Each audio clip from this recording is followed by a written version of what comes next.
33 days ago, a woman vanished from her home in the middle of the night in Tucson, Arizona, and the person who took her may have been living within walking distance the entire time.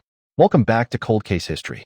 I am going to walk you through every detail of this case: the footage, the forensics, the suspect behavior, the DNA, and the digital evidence trail. If you are new here, subscribe now and hit the notification bell. We cover every update on cases like this one the moment they break. And trust me, this one is not finished breaking yet. Let's begin at the beginning. At 2:28 in the morning on an otherwise unremarkable Tuesday, something small and significant happened inside the Tucson home of Nancy Guthrie. Her Bluetooth-enabled pacemaker, a device stitched into her chest to regulate her heartbeat, transmitted its final data pulse to the bedside receiver. Not because the machine had failed, because she was gone, moved beyond its range, removed from the only digital tether the kidnapper hadn't thought to take off the nightstand. 8 minutes later, a neighbor's security camera located 2.5 miles away recorded something else. A vehicle, moving fast, moving away. That 2-minute window between the pacemaker's silence and the vehicle's disappearance is the thread investigators have been pulling on ever since. And right now, that thread is pulling back. Federal agents have returned to the neighborhood, not for the first time, but this time feels different to the people who live there. Residents report that officers are no longer casting wide nets during interviews. The questions have sharpened. Agents wearing jackets marked Violent Crime Task Force are moving from house to house, and in several instances they were invited inside. Conversations going far beyond the doorstep. Sources familiar with the investigation say the team seems less like they are gathering information and more like they are confirming something they already suspect. The task force itself represents a structural escalation in this case. 4 veteran detectives and a supervising sergeant from the Pima County Sheriff's Office have now been formally embedded inside the FBI's Tucson field office. These agencies no longer operate in parallel. They operate as one. Analysts who study law enforcement behavior say this kind of unified command is typically deployed when a case has crossed from local complexity into federal priority. It is not a symbolic gesture. It is a tactical decision. The crime itself, from the beginning, bore the marks of premeditation. Surveillance footage from the night of the abduction shows the intruder approaching the Guthrie front porch with a stillness that experts describe as practiced. Before entering, the figure reached into a decorative garden planter, pulled out a clump of vegetation, and used it to cover the lens of the Ring doorbell camera. No hack, no sophisticated device, just organic matter and deliberate calm. The eye went dark, and the door opened. When morning came, the home looked almost untouched. Nancy's Apple Watch sat on its charging dock. Her phone rested on the nightstand. Every object a modern person relies on to stay connected to the world had been left behind, except for the one embedded in her ribcage. The kidnapper had studied her digital life closely enough to dismantle almost all of it.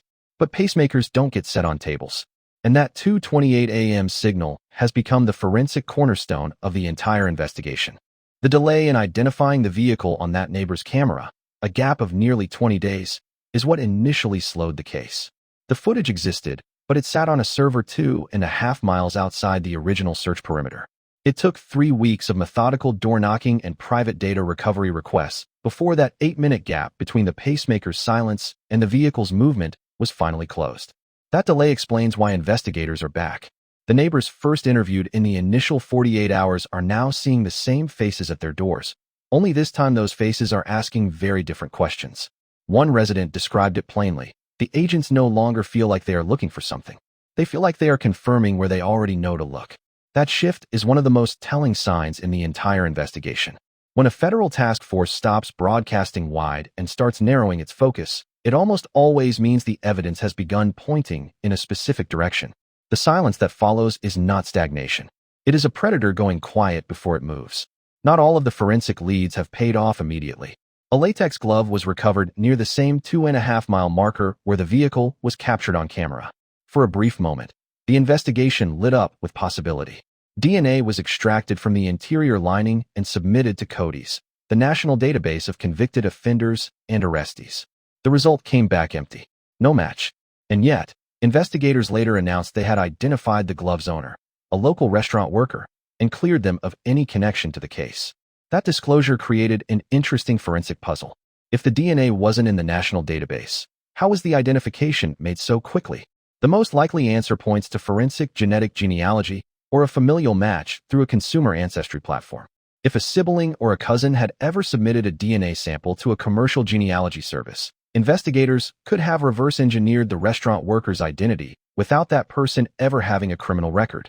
The glove was a detour, but tracing it back revealed something important about the tools investigators are using and about what they may already be doing with the DNA recovered from inside the Guthrie home.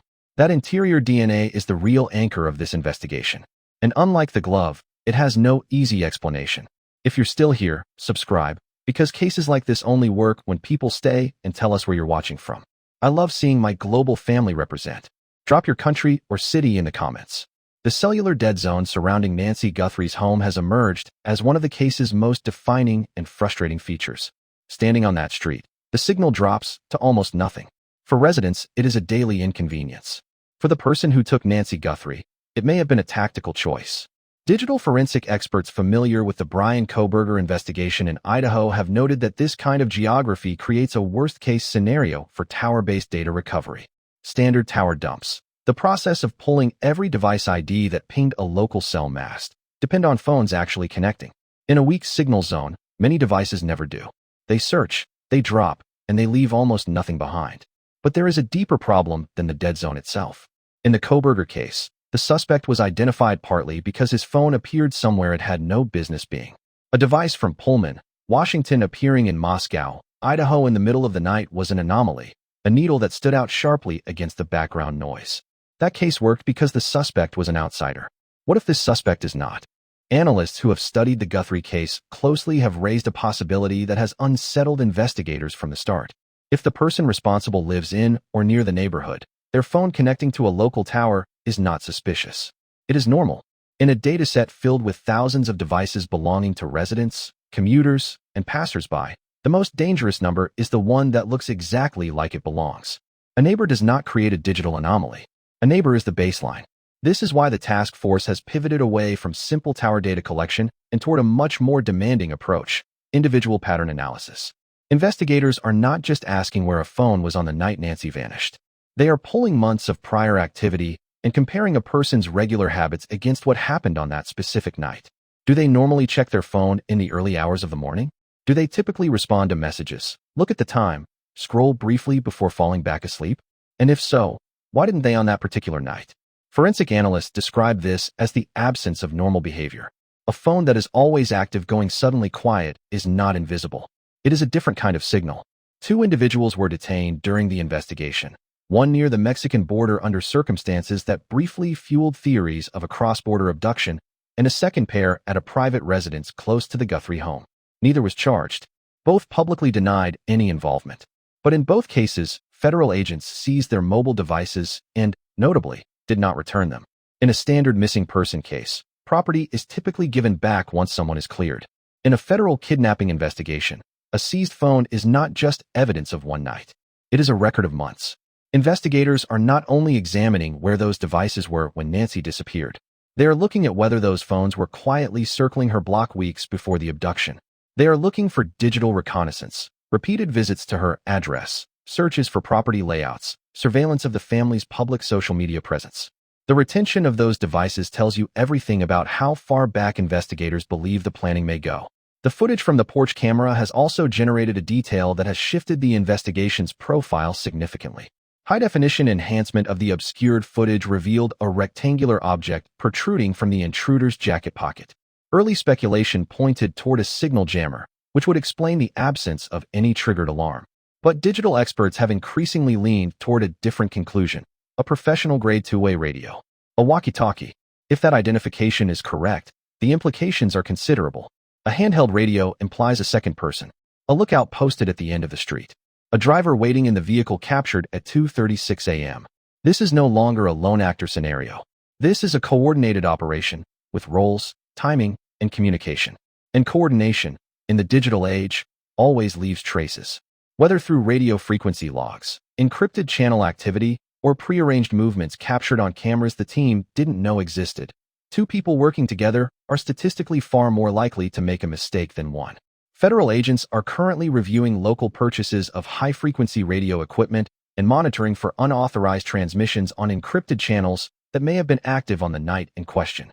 They are also investigating the possibility that someone used a police scanner to monitor emergency frequencies, timing their exit from the property to avoid an incoming patrol. That kind of operational discipline does not come from nowhere. It points toward a background in security, private investigation, or someone with a deep and practiced interest in tactical planning. The $1.2 million reward hanging over this case has so far produced silence. That silence is itself a data point. In cases involving multiple participants, money has a way of fracturing loyalty. The fact that no one has stepped forward, despite a life-altering financial incentive, suggests either profound fear or a level of personal allegiance that is rarely seen in ordinary criminal enterprises. Neither interpretation is comforting. Both tell investigators something important about the kind of person they are looking for. While the reward generates noise on the tip lines, the task force has its clearest sightline, yet, through forensic genetic genealogy. The DNA recovered from inside the Guthrie home is being processed through specialized private laboratories that do not depend on criminal databases. Instead, analysts are working through the vast, largely unregulated world of consumer ancestry platforms. They begin with distant relatives, third and fourth cousins sharing an ancestor from generations back, and slowly reconstruct family branches, moving forward through time toward the present, filtering by geography, filtering by age, filtering by proximity to Tucson. Once a candidate is identified, the investigation shifts to physical surveillance. The goal becomes obtaining a discarded sample, a coffee cup, a cigarette butt, a napkin left at a restaurant table, that can be tested directly against the crime scene DNA. No warrant required for discarded material. No confrontation. Just confirmation. It is the same methodology that finally exposed the Golden State Killer after decades of evasion. In the Guthrie case, the biological map is already being drawn. Investigators have reportedly narrowed the genealogical search to 6 male candidates who fit the age range and geographic profile. Each one is currently under discreet federal surveillance. The task force is waiting for one of them to leave something behind. But the genealogy is only one lane of the investigation. A parallel digital thread has emerged that transforms this case from reactive to premeditated in the most chilling possible way.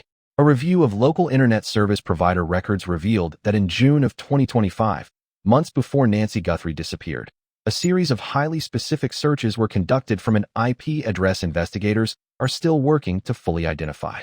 Those searches did not just target Nancy's home address. They targeted the publicly reported salary and net worth of her daughter, Savannah Guthrie, a prominent national news anchor. That detail is not incidental. To a behavioral analyst, it is a valuation. The kidnapper was not selecting a random victim on a quiet street. They were performing a financial calculation, assessing the leverage that Nancy Guthrie represented over a high-profile public figure with the means and the motive to pay. This was a targeted acquisition, a proxy kidnapping, potentially, where the victim is not chosen for her own wealth, but for what her disappearance would cost someone else. The searches occurred nearly half a year before the abduction. That timeline indicates months of surveillance, months of planning, months of watching. The suspect did not stumble onto that porch. They studied their way there. Metadata analysis of those June searches has added another layer. The browser used to conduct them had previously been logged into a temporary email account created through a privacy-focused service. That account was accessed twice from a public Wi-Fi terminal at a library in North Tucson. Security footage from that library, archived for months, is now being cross-referenced against the physical descriptions of the 6 genealogical candidates. This is where the biological and digital investigations finally converge. If one of those 6 men can be placed inside that library on the day the financial searches were made, circumstantial inference becomes direct evidence of premeditation. The vehicle from the 2:36 a.m. footage has been further analyzed through subpixel enhancement at the FBI's Quantico laboratory. Analysts identified 2 rare identifying features, a factory-optional roof rack and a specific aftermarket modification to the rear bumper, that narrow the possible vehicle matches in the Tucson metropolitan area to fewer than 40. When that list was cross-referenced against the names of the 6 genealogical candidates, it produced a direct alignment. One of the individuals under surveillance owns a vehicle that is a near-identical match to the one captured fleeing the vicinity of the Guthrie home. The investigation has moved from identification to preparation for action. Search warrants are being coordinated for simultaneous execution across multiple locations. The simultaneity is deliberate, designed to prevent any warning from reaching the suspect before law enforcement arrives. This level of tactical planning does not happen until investigators are confident. And right now, by every available indicator, confidence is high. The pacemaker has not been forgotten. The manufacturer of the device has provided the FBI with a specialized receiver capable of detecting low-energy Bluetooth pings, even if the pacemaker is no longer transmitting a full data packet to a bedside monitor. That receiver has been mounted in an undercover vehicle, now driving systematic grids through residential and commercial zones identified by the expanded cell tower search radius. Investigators are hunting for a ghost signal, a faint rhythmic pulse that would reveal the physical location of the device and, by extension, the person it is keeping alive. The search is racing against battery degradation and the passage of time, operating under the grim but focused assumption that the pacemaker remains within a 10-mile radius of the Guthrie home, shielded inside a structure that blocked the initial sweeps but may not withstand a close proximity dedicated scan. On day 33, the mood inside the Unified Command Center has shifted. The frustration of the early weeks has been replaced by something harder and quieter, the focused patience of investigators who believe they are within reach of a conclusion. The DNA is in its final stages of triangulation. The vehicle has been matched. The digital trail from the library in North Tucson has been pulled into evidence. The 6 candidates are under surveillance, and the ghost signal sweep is active.